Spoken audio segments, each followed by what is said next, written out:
We welcome you to Sports Talk. I'm Ted Emrich. A week after the start of the girls' basketball playoffs, the boys are set to begin.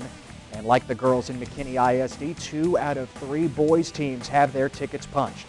McKinney High, the second-place team from its district, and following an injury late in the season that slowed down the area's leading scorer, A.J. Mutri. How ready are the Lions? We'll find out when Coach Wes Watson stops by. And by the way, you'll be able to catch McKinney versus Frisco Centennial in the first round Tuesday night at 8 on 97.5 KLAK. Meanwhile, North right behind MHS as the 3 seed from District 10 4A. Coach Darrell Kraft helps us preview the Bulldogs' by-district matchup with Carrollton Creekview.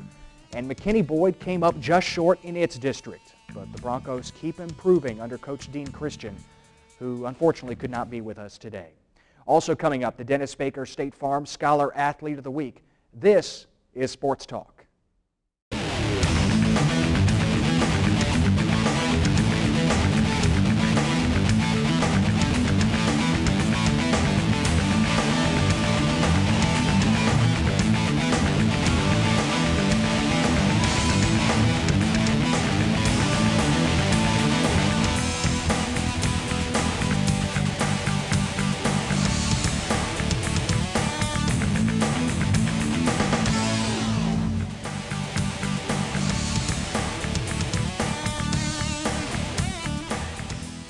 With a second-place finish in District 10 4A, the McKinney Lions are headed to the postseason for a 6th time in 7 years under head coach Wes Watson. And Wes, it is a first-round matchup with a former district opponent in Frisco Centennial. We'll get to that here in just a moment. But first, your leading scorer, A.J. Mutri, continues to receive treatment for an ankle injury he suffered late last month. He's returned to the lineup. How do you feel about this team overall as you go into the playoffs? Well, I feel better about us than I have since going into the North game the second time around. You know, and we felt like going into that game we were really starting to hit our stride as a basketball team, really starting to play well. A lot of similarities to our group from last year.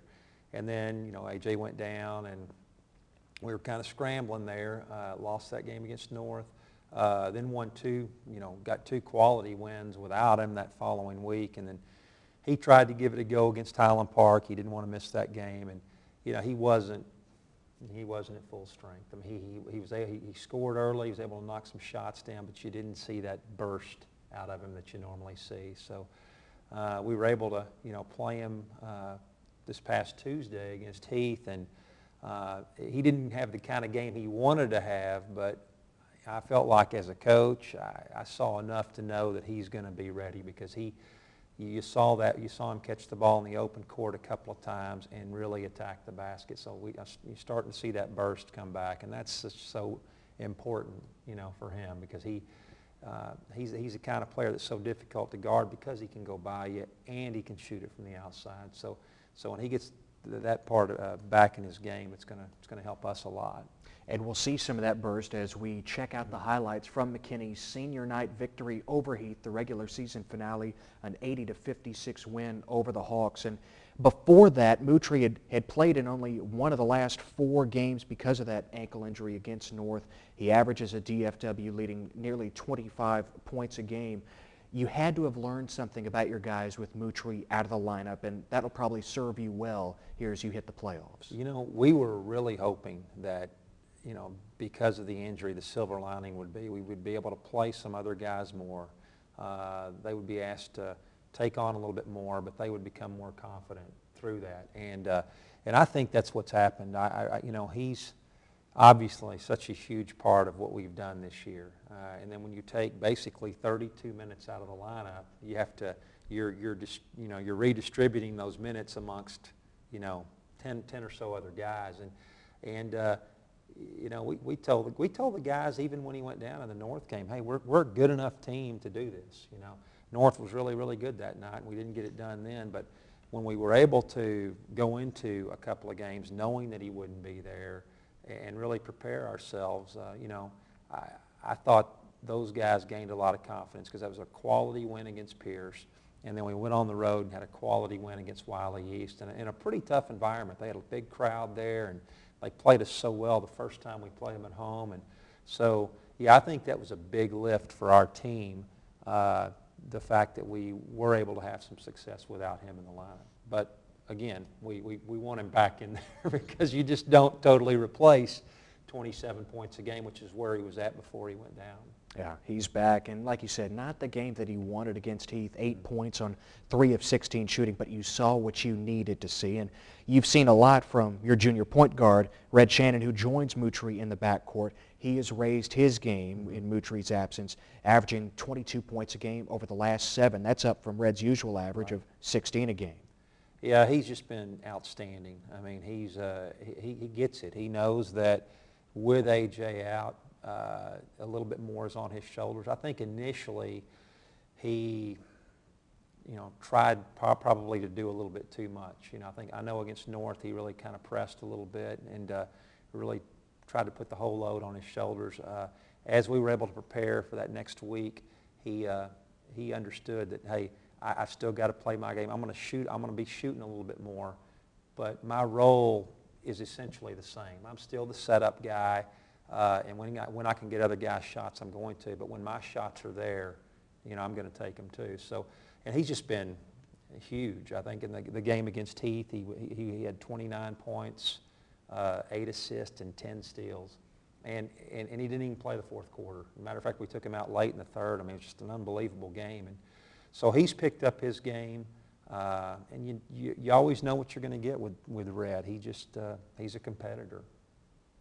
He always flirts with that triple-double. There's no doubt about that.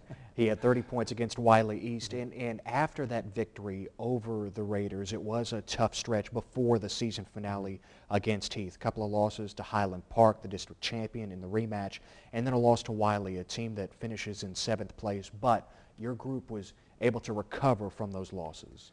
Yeah, we had some tough stretches in each of those games. The Highland Park game, we played well enough early to have, I think, a 5-point lead after one quarter, and we just missed a ton of shots around the basket. One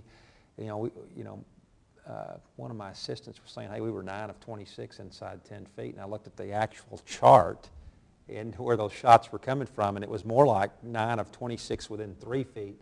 So, their height probably had something to do with it, but we missed a lot of shots and put ourselves in a tough spot in that game, and then it just kind of snowballed. And Highland Park's too good a team to not capitalize on your opportunities when you get them.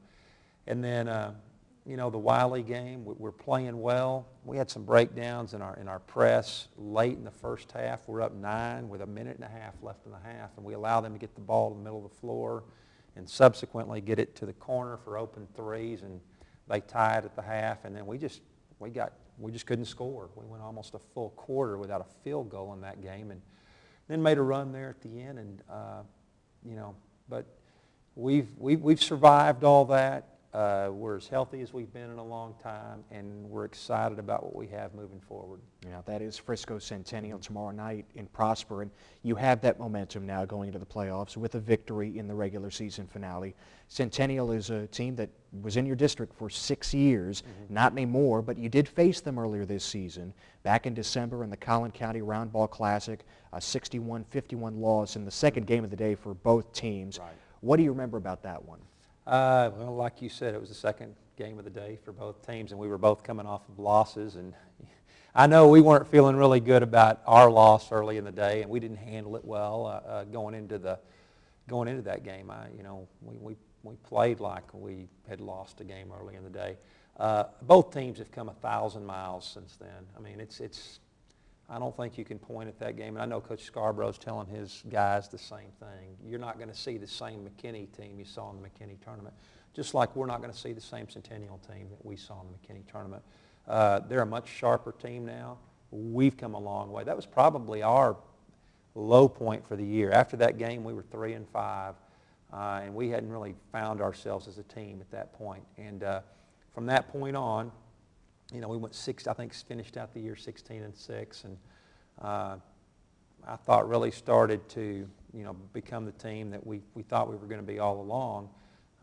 And so you're going to see two very different teams than the teams that showed up in early December. And you mentioned the word different. It's also very different styles going at it. A complete contrast. You like to run, you like to pressure, and Centennial is a little bit more deliberate, and they're going to try to frustrate you with their zone on defense. Yeah. They do a lot of things well. You know, we feel like we do what we do well, they do what they do well. And it is such a contrast, and it's one of those deals where who can get the other team playing their style. You know, they run that point zone. It's you know, and it's, you know, if you look at it and you think, well, this isn't too hard to attack, but they do such a good job covering things up, and they've been running that since they were, you know, freshmen, and they're pretty good at it. And you know, we feel like we're good at what we do, and you know, we want the game to be.